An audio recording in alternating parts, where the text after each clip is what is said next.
Moreno Dumagoso.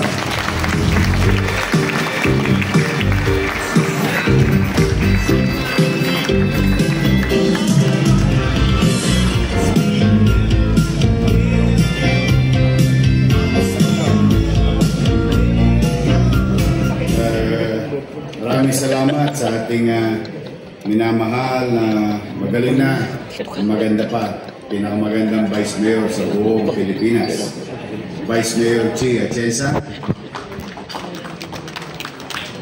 To the President of Manila Prince Hotel and Manila Hotel, former Senator Attorney Jose V. Lina Jr.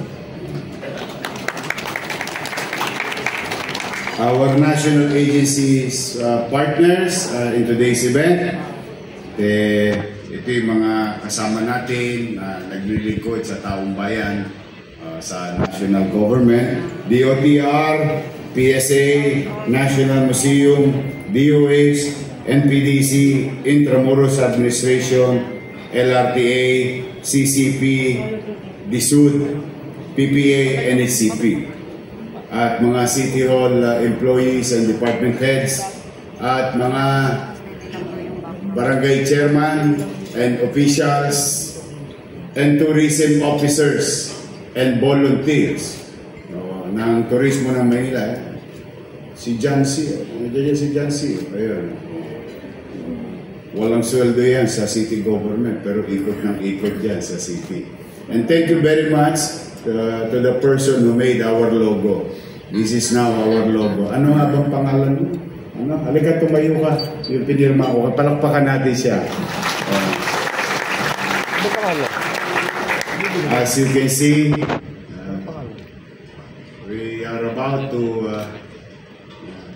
ride the ship towards our journey na payabungin, buhayin, pasiglahin, palawakin, palakihin ang turismo sa Maynila.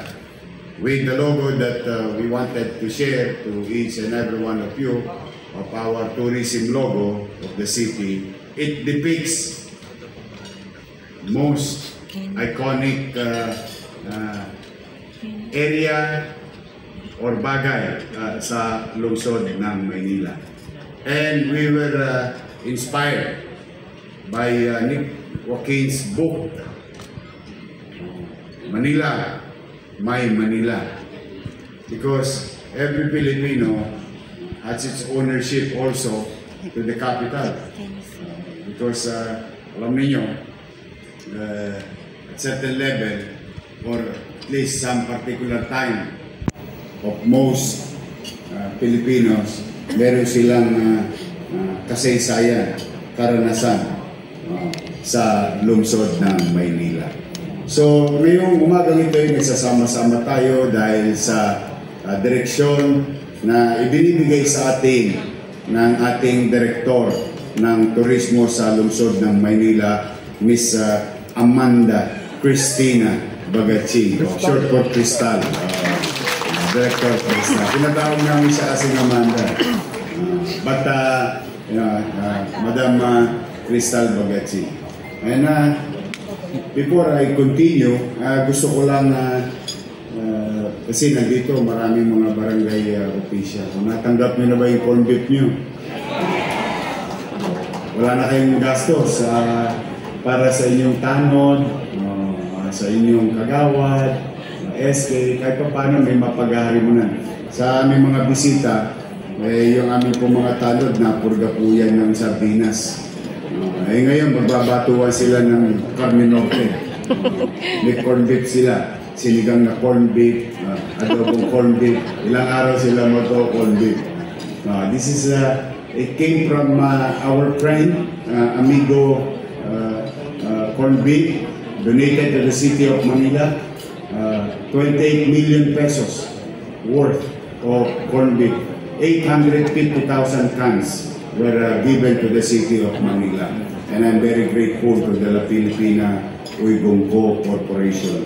And that's why minabuti ko na ibigay kaagad sa barangay para mabawasan na yung gastos ng barangay sa darating na Pasko.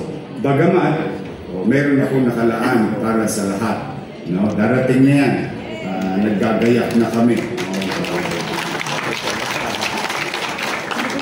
Mahirap man ang pera, no? Pero as I have said a few days ago, yung City Hall parang bahay na yun. May ama, may ina, o may magulang at may mga anak. At ang magulang, no, araw-araw iniraraos ang kanyang mga anak. That is City Hall nowadays. And I'm grateful to God and to the taxpayers of the City of Manila. Nakatatawid tayo. Kaya yung ating ginawa noong unang termino ko na lahat ng pamilyang Manileño may mapagharimunan man lamang ngayong darating na Pasko ay matutupad at matutuloy ngayong Pasko nito. Now, going back,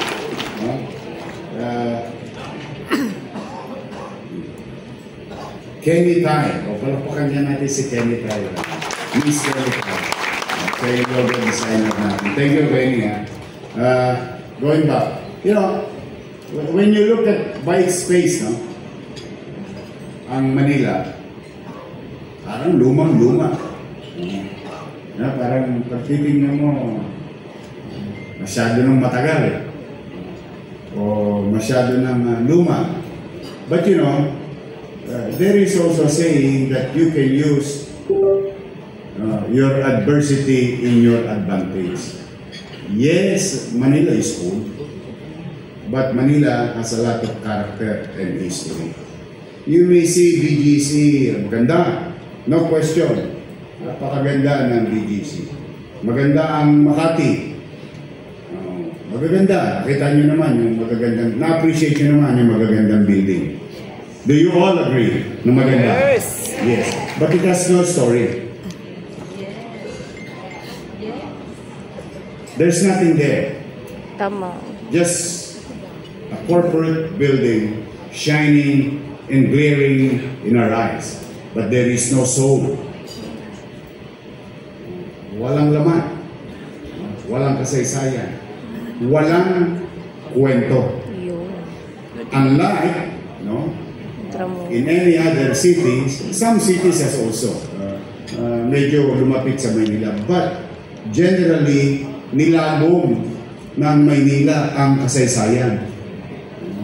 Nandito ang lahat ng kwento ng nangyari sa ating bansa. Laging bahagi, kung hindi man kasapakat ang Maynila sa kasaysayan ng ibang lugar. Kaya, these are the things, or what you call asset. Tawag ko kung tama yung English ko, non-tangible asset ng ating lungsod. We have always something to tell. Let's just say, I'm gonna tell you one thing. Today, Prince Hotel. Sino first time sa Prince Hotel dito? O kita ninyo, hindi nyo alam na nag-i-exist pala to. See? But this is a hotel since time immemorial. Yeah? These are every corner of the streets of Manila. Laging may kwento. Pag dumiretso ka lang dito sa United Nations, tanumbok mo dyan. Pagtawid mo ng Osmeña, ay Quirino. No? Pagtawid mo yan, Quirino. O sa kaliwa, Pandakan, makasaysayang simbahan. Yung bahay, yung lumang bahay sa tapat na simbahan. O umusok ka lang konti, Plaza Balagtas. Taga sa isto. Di ba sa No Limit Angre? So, mga kababayan, aming mga kasamang stakeholders, mga magtataguyod ng turismo sa Maynila. A good story can make money. Lumindol. A good story can make money and create opportunity for the business and individuals. And the economists universally agrees already. They agreed among each other that tourism creates more jobs and businesses more jobs. In every tourist, I think there is a formula na ito yung makapagbibigay ng hanap buhay. So, kaya sa inyong mga naparito at aming mga kasama, marami tayong pwedeng ipang-anyaya sa ating mga kaibigan, kakilala, kaklase, or even yung mga friends nating banyaga. And we can bring them what? Go to Intramuros, to especially Port Santiago, to show what it is before, during the Spanish time. You bring them to Chinatown, the oldest Chinatown in the world. In fact, a restaurant located in pagbabalang ng Jones Bridge, on your left side, you will see 1919. Today, it is called 1919 restaurant. But it is 1919 because it is 1919 when it was built, and the first Hong Kong Shanghai Bank headquarters outside of Hong Kong in the world. In fact, I was told by the owner, even Hong Kong Shanghai Bank, HSBC, gustong bilhin yung logo na nakadepict doon sa building dahil gusto nilang iuwi. Dahil alam nila yung value of history. Yung kwento, yung halaga ng kwento. All the way. And pag gusto mo ng tela, o di magtabora ka. Gusto mo mga murang bilhin, Ilaya. Gusto mo ng prutas, Carmen Planas. Hanggang doon sa Santo Cristo, lahat ng mani. Pati beans. Yung matamis na beans, nung araw ng bata tayo, yung kinakain natin. So, mga kababayan, mga kasama kong stakeholders, marami tayo kasi. Now, having said that, we must also continue to build accessibility, convenience, or to make the city of Manila walkable, interconnected development by the national government, by the local government. Katulad yan, tingnan ninyo, ha? May dalawa tayong sa National Museum, may dalawa tayong museum. Sa totoo lang, pag nilakad mo yung museum, pag nilakad mo yung museum, ang ending mo, Plaza Mexico. Nang hindi ka pa nag-cross ng Lotol. Gilid ka lang. All the way to City Hall. City Hall, you'll see Metropolitan Theater on your left side. Then you have Arroceros Park on your right side. And when we build, when we redevelop during my first term, yung Arroceros Park, talagang hinanda ko yung isang kalye doon para sa ilog for future development, which it did happen. Nagkaroon ng esplanade.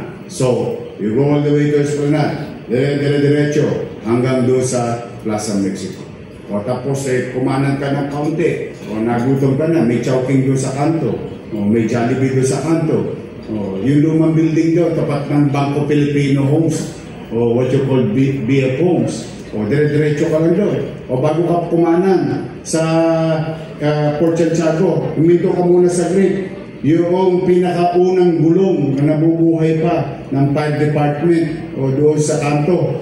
O, isa sa mga lumang fire station yun sa lungsod ng Maynila. Dun, sokpa ka na. O, kaya lang wala ka nang tatabiran doon pagpasok mo sa Port Santiago, dagat na ilog na huli ka. Babalik ka naman dito. Dito ka sa San Agustin, Cathedral. And so on and so forth. Before you know it, nasa harapan ka ulit ng National Museum. Maghapon lang yan, laylay na dila mo. So, kung talagang kabisado nyo lang yung Maynila, each and every one of you, with your creative mind and ideas, makakagawa kayo ng ruta para maipasyal ang ating mga bisita. And tingnan nyo doon sa Binondo. Sa Binondo naman, sigurado ko, you're about 110 pounds. By the time lumabas ka ng Binondo, you're going to be 120 pounds. Sa sarap ng mga pagkain at mga makasaysayang tindahan at pagkain. That's why we wanted to own it, or what you call Hopia Day. Kasi nauna na wala naman ako nun sa pamahalaan about a year ago, 2 years ago. Nagkaroon sila ng National Hopia Day. Sabi ko, no! It should be Manila Hopia Day. Kasi minana namin yan sa aming mga ninunong Pilipino-Chinese. Dito yan. Dito yan sa amin. That's why I wanted to own it as a city. Eh, yun po, mga kababayan. Now, why are we after some properties of the city? Alam niyo, recently, may mga nagwawalang golfer. No? Bali mo ba na akala mo'y sila ang may-ari at karapatan nila, no? Yung kanilang hinaing. You know, there is about 37 hectares and 22 hectares of buildable open green space in Intramuros. Sorry, I have to be very specific. Extramuros. Extramuros. Bago. Kasi yan ay hindi bahagi ng, I think Attorney Joan will agree with me. And I think she agrees. That's why they call it Intramuros. But that dating Pusali, o dating Mor, o dating Patubigan. Gusto ko lang ipaalam sa inyo. Hindi po ako nanghihingi dahil sa kapritsyo. Hinihingi ko po yung sense of pride ng Manila to give it back to us. And I will discuss any John Doe and Mary in an argument. Everything here is City of Manila during the old times. But through gawa ng batas, naging Frankenstein na po kami. Opo, Frankenstein. Tingnan po ninyo ha. Yan, partner namin, NPDC. Luneta. Anong Luneta?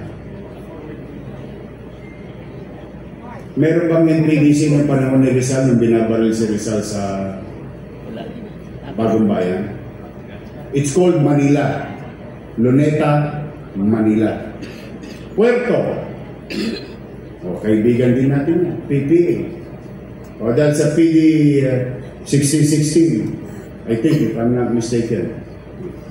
Naging PPA. Pero ano yan dati ng araw? Puerto na? Manila. Intramuros. Partner natin yun. Dahil sa PD, naging Intramuros Administration. Metropolitan Theater. Metropolitan Theater.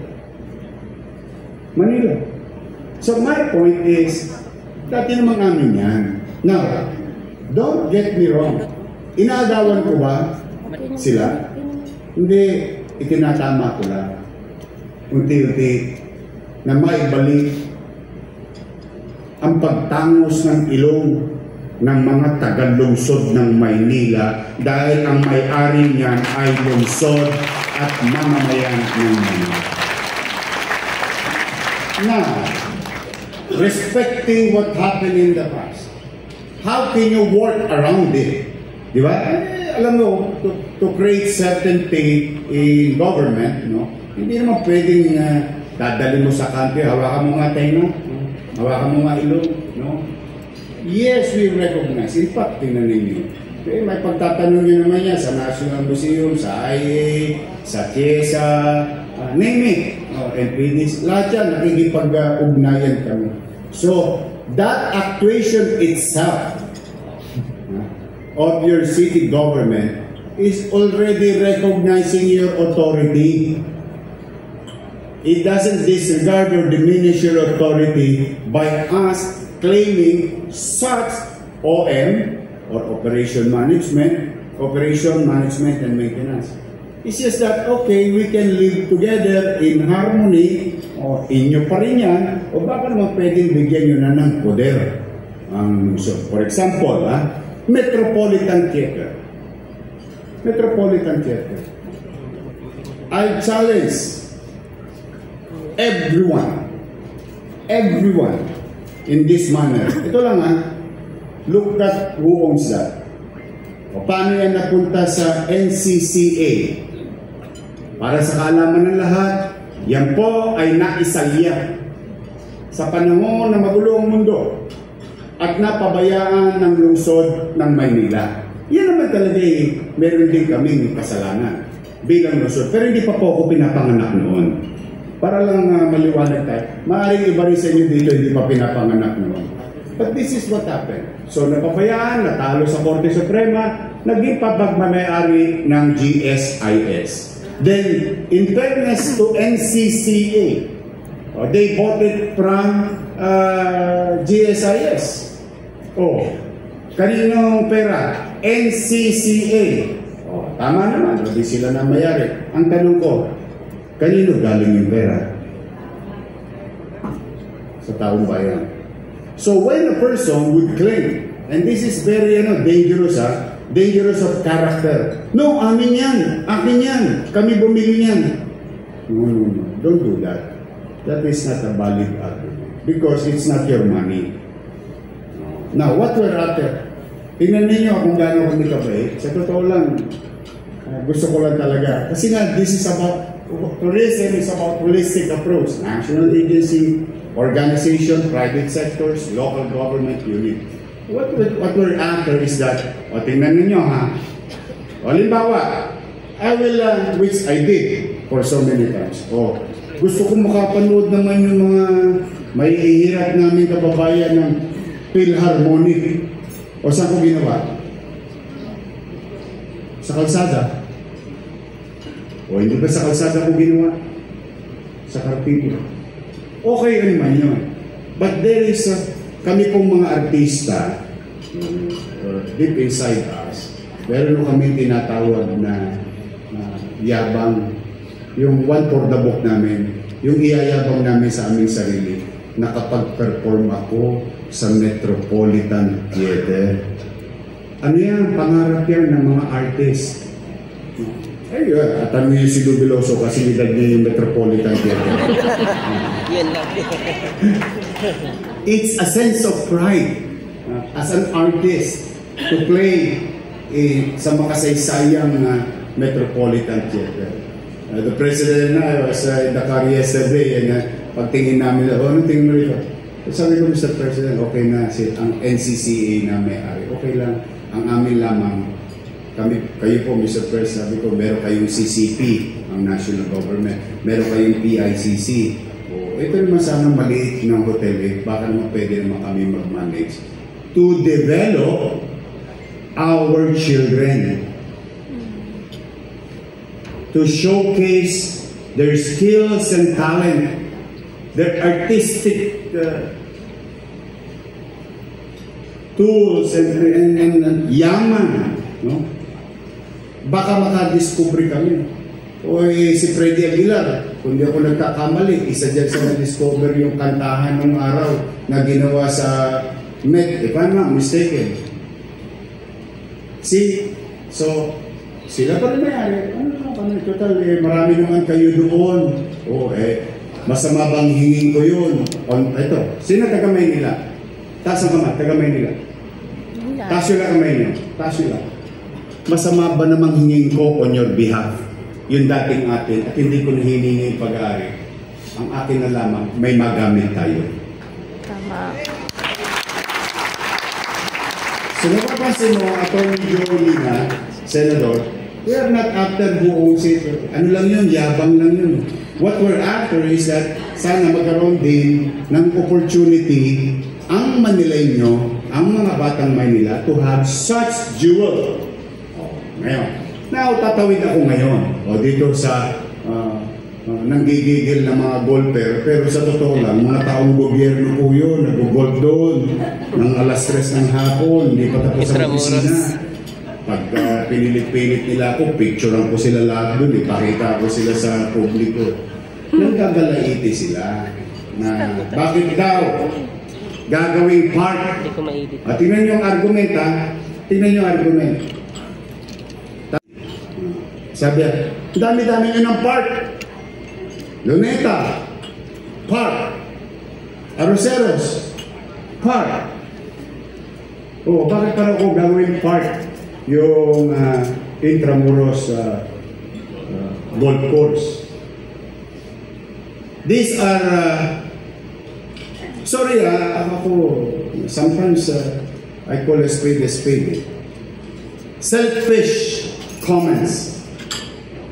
Akala mo bang wala silang mga anak? That their sons and daughters, their grandchildren will continue to live in the city of Manila and continue to breathe carbon sa kalsada. Because they enjoy that speak away from their offices at the nyumanyanga-nyanga.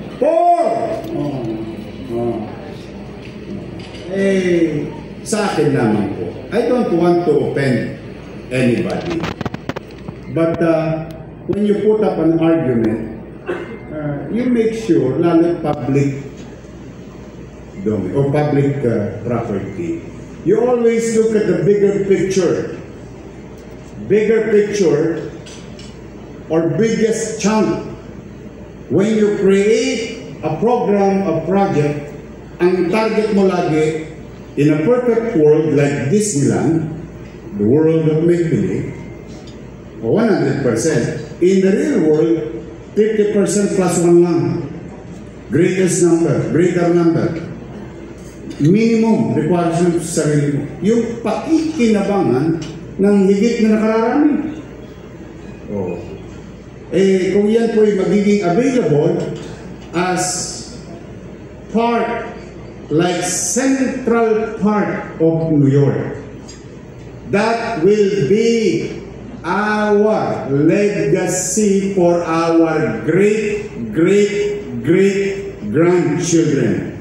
And with this, bagay na bagay, dahil ang Intramuros, particularly ang wall, is the fortress of Manila, defending this country, defending this city. And we today, as leaders, we are going to defend our people and our next generation to the threat of danger from our environment. So that's why we're going to create a forest. Now, we were going to call it Fortress to Forest, ang Intramuros Golf Course.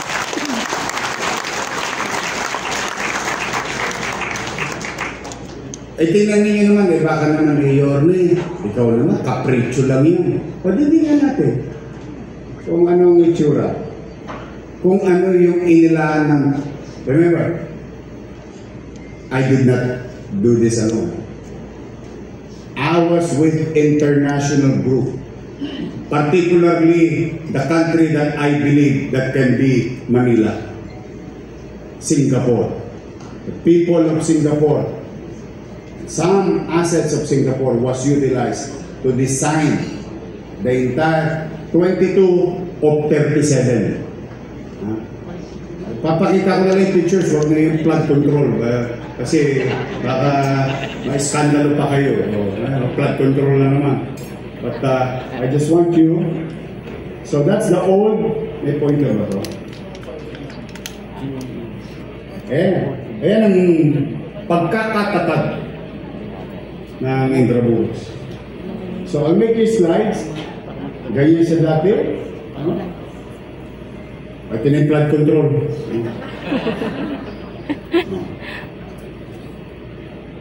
Isuswipe ko lahat. Use your imagination. Because as we speak, the DED is being done. Or what you call detailed engineering. But the master plan is what you're going to see today. See?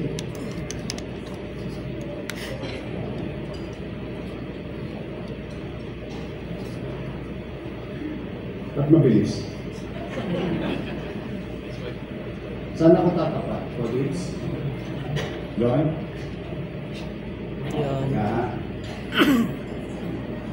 Tingnan nyo to. Very particular ako sa design na to. See this? Okay lang. Hindi ako mag-lecture. Parang professor ang dating ko. I just want you to have a glimpse of why are we dead set doing this. You see the left side of the screen. Tubig. Tubig, O, pagkatag-araw, ayan yung tsura niya.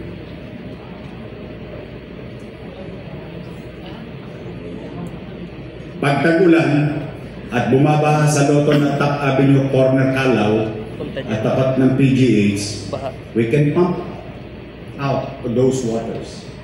Lalo na, alam niyo yung isang pinag-alala. For the first time, pinasok yung San Agustin Church. Alam niyo yung tinawag sa akin ng pare na yung aking dalawang barangay tanod, pumunta rito sa nervyos ko. Kasi imagine yung century-old materials existing inside that cannot be replaced. Talaga, kaya mas maraming salamat kay Arnel. Napadala ka agad ng pump. Just imagine, those are one of the threats that we have faced already.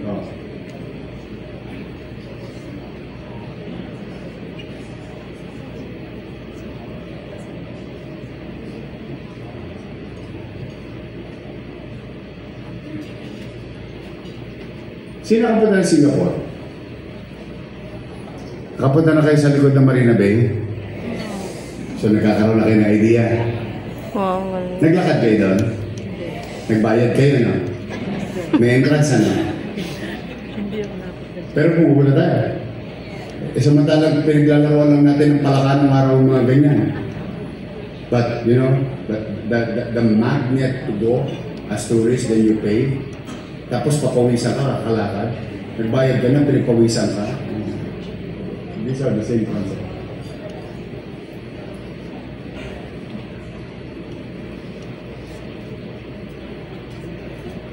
For our students. Because I have a university inside. BLM, ICU, Letran, pero pa isa? Mapua. Plus yung high school pa natin. Manila High. Gusto nyo ng passion show by the garden? Basta use your imagination. I don't want to explain all the details.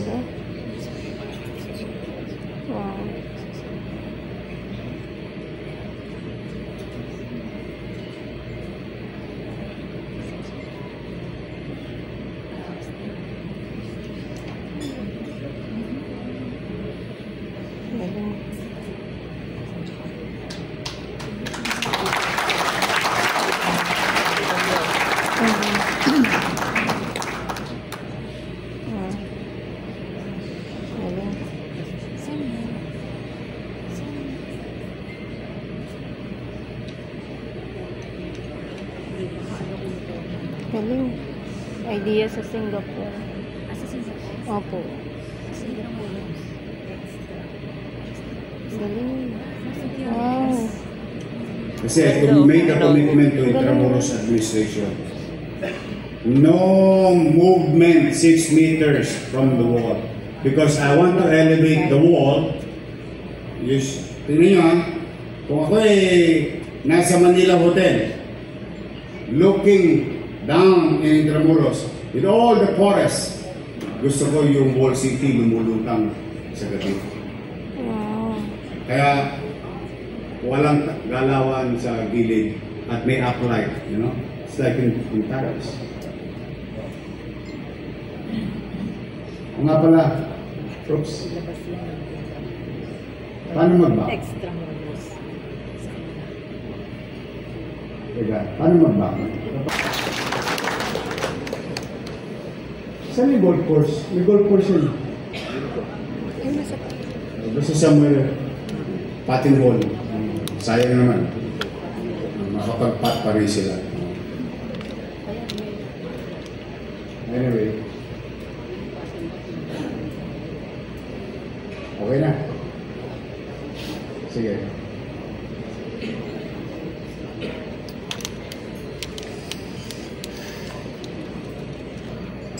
Is it bad for us? Really? Sabi ng mga Voltaire, bad daw eh. Yeah. Ito lang, how can this be bad? For something, pansinin ninyo, what kind of people, of pictures that we utilize? Because if you're, pag mamasid ka ng mga, ordinary people, across sector, mahirap, middle class, mayaman, can now utilize open green space for the next generation. At the same time, it's our defense because symbiotic yung design na ang patubigan yung galing sa bata. Huwag yung inom mga bata pag gumagano. So, now, am I asking too much?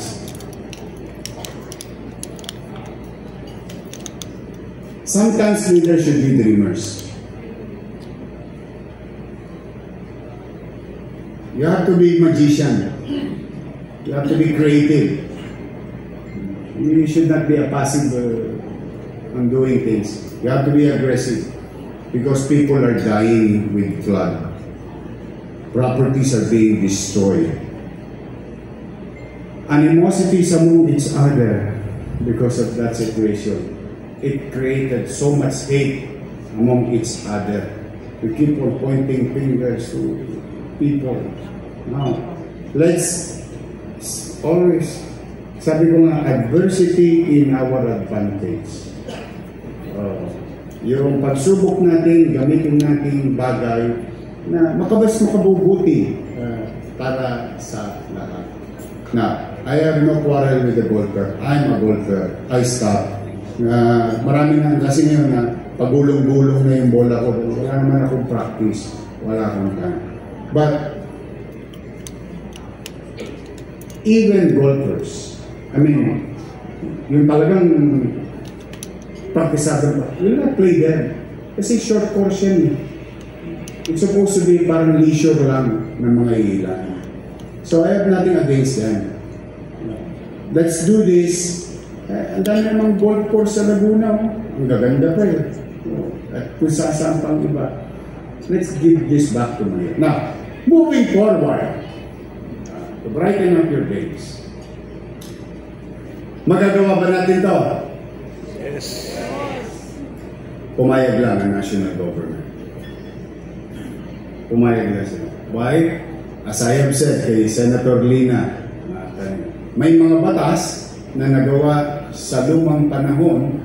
Yung iba'y dumedede pa lang ako, yung iba'y hindi pa ako tao, at yung mga batas na yun ay nag-exist at epektibo pa magpasa hanggang ngayon.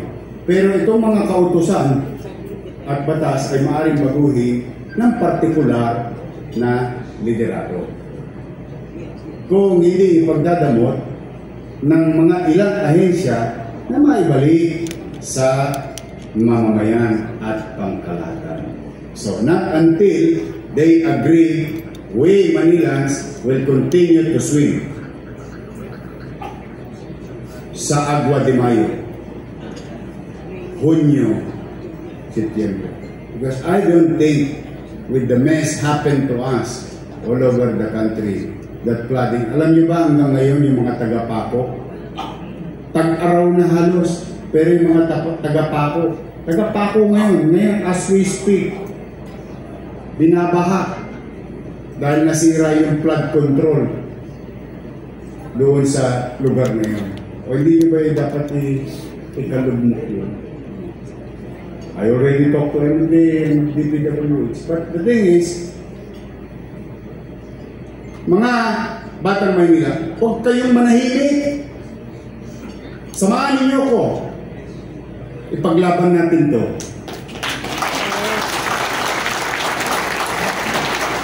May kasabihan, ang pananahimik mo ay pagpayag mo. Kung ito naman sa tingin ninyo, kung sa tingin nyo lang, ito hindi po pilitan. Kung totoo bang makabubuti ito sa kaapu-apuhan hanggang cuticle mo, hindi lang hanggang tuhod. at pakikinabangan nila. Then we today as men and women have an obligation to act. We should act. Now, that is environment. That is for our children. Now, makikinabang ba tayo sa turismo rito? Talaga? Masarap na panganyaya? Exactly my point. See? Kaya walang lose-lose o win-lose. It's always win-win. It's always win-win. Pangalawa, pumayag na. Ano susunod natin problema? Chopping na lang. Huwag kayong mag-alala. Do your best and God will take care of the rest. Di ba? May awa niyo. So, again, I'm calling the people of Manila. I'm calling the stakeholders in tourism. Environmentalists. Ngayon kayo lumabas, tulungan nyo kami. Because ito yung mga pinaglalaban ninyo. Huwag kayong manamlay dyan. Kasi nag-gold din kayo. Dito kayo. Puntaan nyo ito. Itong plano nito. Now, is this a perfect plan? No. You can what do you call that? Collaborate. That's why today is the beginning of our journey. We are going to ride in the same ship called MB Manila.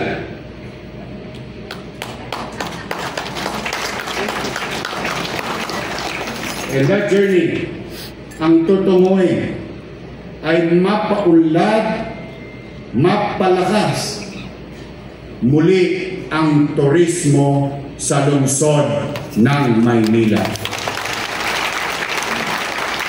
So I wish you all the best.